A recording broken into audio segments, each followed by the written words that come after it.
Bonjour à toutes et à tous. Aujourd'hui, pour le circuit training que je vous propose, il y a 8 exercices. On va les passer en revue afin que quand vous fassiez le circuit, vous sachiez exactement comment les faire.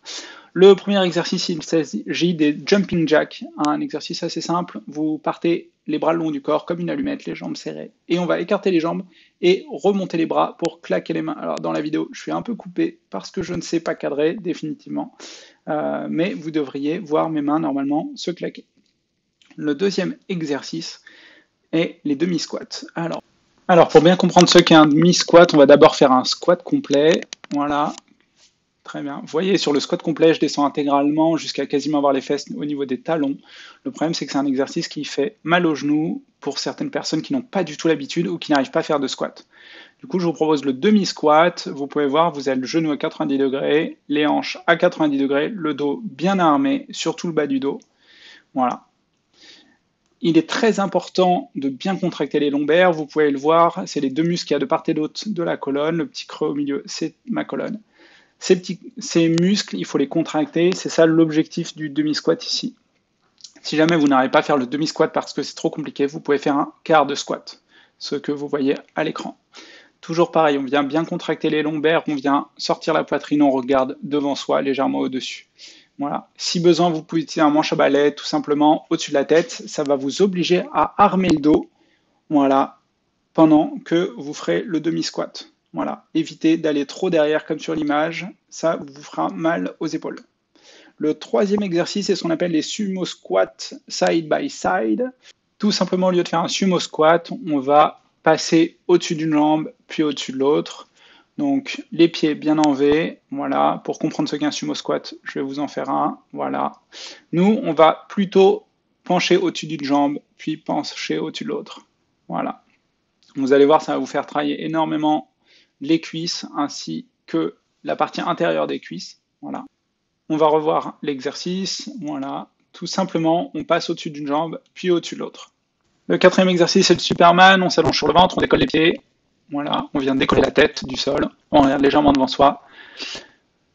On vient décoller les mains du sol, voilà, et tout simplement on va tenir la position. Donc ça va être toujours les lombaires, comme quand on faisait les squats, qui vont se contracter. La partie haute, en revanche, au niveau des omoplates de la colonne, doit être toujours relâchée. Voilà, et on vient maintenir la position, on serre les pieds, on contracte bien le fessier. Notre cinquième exercice, c'est ce qu'on appelle la table, un exercice qui vient du yoga. Tout simplement, bien mettre les mains à côté du corps, plutôt en direction de l'arrière, ça rendra l'ensemble plus facile, surtout pour ouvrir les épaules. Très bien comme exercice si vous passez beaucoup de temps derrière un ordinateur.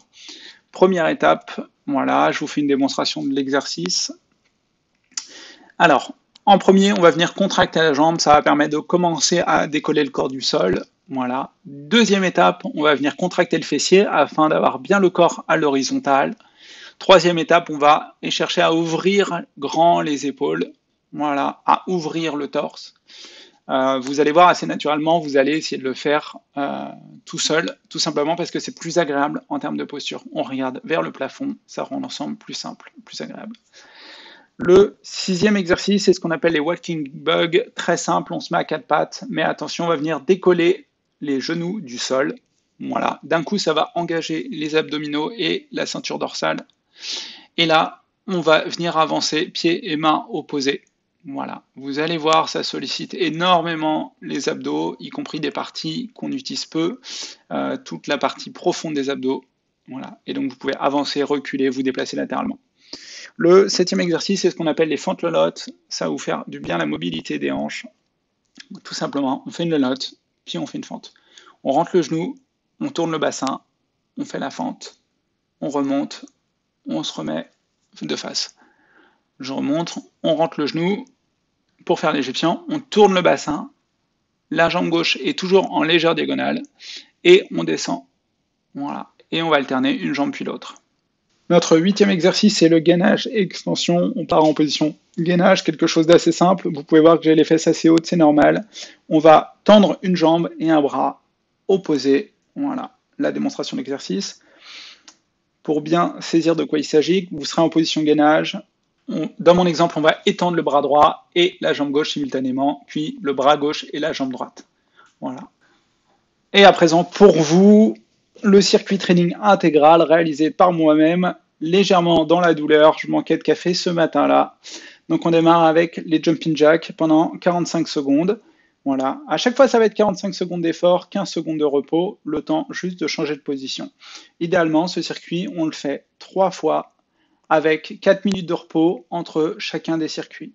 On pensera à bien boire, à bien s'hydrater entre chaque circuit.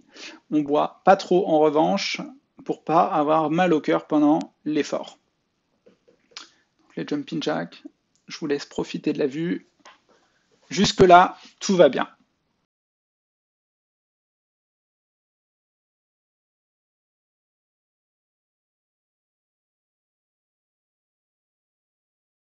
Les jumping jacks sont terminés. On va passer au demi-squat.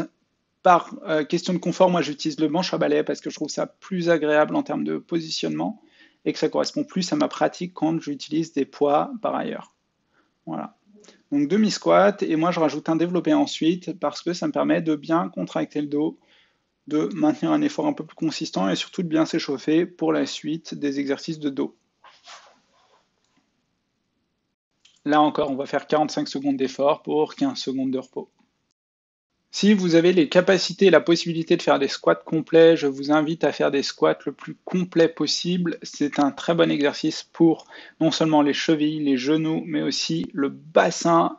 C'est un très bon indicateur de votre état de forme au niveau de l'articulation du bassin, de la hanche et du bas du dos.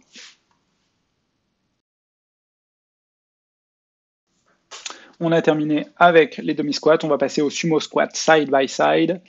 Voilà, vous allez voir que c'est un exercice qui est assez simple dans la démonstration et qui en fait dans la pratique va énormément vous solliciter le quadriceps, voilà, ainsi que le fessier et l'intérieur des jambes. Là, vous pouvez voir que je me suis laissé surprendre au premier coup. Voilà. Que vous ayez la jambe qui n'est pas en appui, en tension, en extension ou pliée, ça dépend de vous, de votre souplesse et d'à quel point c'est possible. Moi, je maintiens la jambe en extension parce qu'elle me permet de pousser encore et de m'aider un petit peu lors du sumo squat, mais vous pouvez l'avoir pliée si ça vous tire trop dans l'intérieur de la jambe et que vous sentez que cet étirement peut vous faire mal.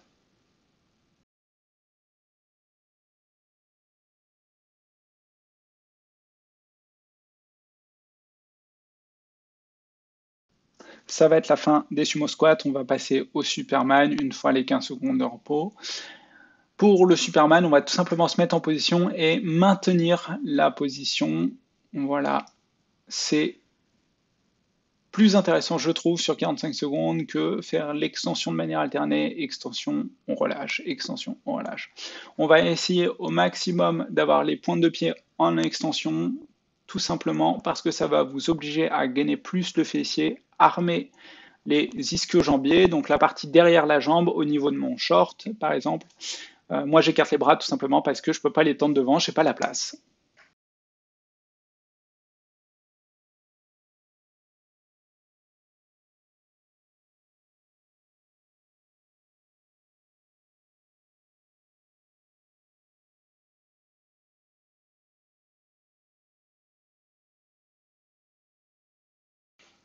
Ça va être la fin du Superman. En réalité, là, je suis déjà en train de le subir et je suis content que ça se termine. On va passer à l'exercice de la table. Là, je le fais en mouvement. Vous pouvez rester en position table tout en haut si vous le souhaitez. Moi, je n'y arrive pas du tout. C'est trop sollicitant au niveau des pectoraux. J'ai du mal à tenir la position. Tout simplement, ça me tire énormément. Du coup, je préfère essayer de redescendre et remonter. À chaque fois, contracter extrêmement fort le fessier et redescendre. Voilà. Si vous avez la capacité à tenir en position, essayez de tenir en position, vous verrez, c'est un extrêmement bon exercice, ça travaille énormément derrière la jambe, énormément le haut du fessier, énormément l'intérieur des cuisses. La contraction du fessier, c'est très simple, vous allez essayer de remonter le bassin le plus fort que vous pouvez, et plus vous contracterez le fessier, donc c'est le muscle qui se trouve dans l'intérieur et l'extérieur de la fesse, tout simplement, vous verrez que votre bassin remonte extrêmement haut et vous sentirez que c'est un muscle qu'on peut contracter extrêmement fort. C'est la fin de l'exercice de la table, on va passer au walking bug. Vous verrez que c'est un exercice qui sollicite énormément la ceinture abdominale, tout ce qu'on appelle les muscles profonds, qui sont des muscles posturaux. Voilà, ainsi que le dos énormément. Ne vous laissez pas piéger par le fait que l'exercice a l'air extrêmement basique. Il est extrêmement sollicitant, c'est un des meilleurs exercices à mon goût. Pour tout ce qui va être la partie abdominale, je vous invite à le faire régulièrement, sachant que cet exercice, vous pouvez avancer de face, reculer, mais vous pouvez aussi aller latéralement. Voilà. C'est un exercice que vous pouvez adapter autant que vous voulez et faire à peu près partout. Il n'y a pas besoin d'échauffement particulier, car à part le torse, ça ne va pas vous solliciter énormément le reste du corps.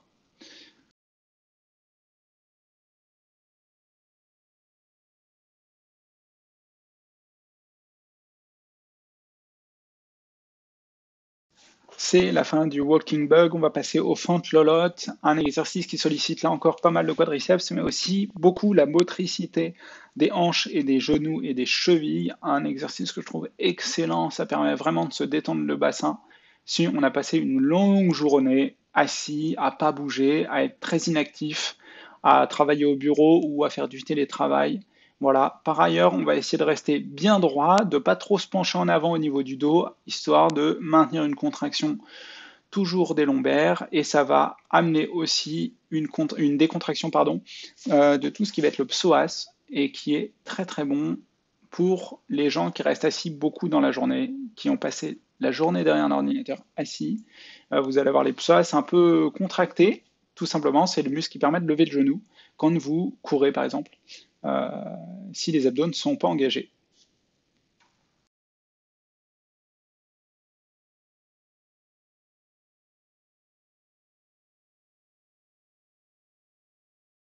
Exercice du gainage extension après les walking bugs, j'ai un peu subi et du coup c'est un exercice que j'ai trouvé pas si facile, surtout en termes de gestion de l'équilibre quand on est un petit peu fané.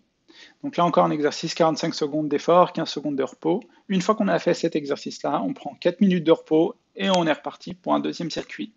Une fois que vous avez fait ce deuxième circuit, je vous invite fortement à faire le troisième circuit, là encore après 4 minutes de repos, euh, sachant qu'on va essayer de faire le geste au mieux plutôt que d'en faire beaucoup. Vaut mieux le faire moins mais très bien que beaucoup et mal fait. Bon, ben, profitez bien de ce circuit et transpirez bien.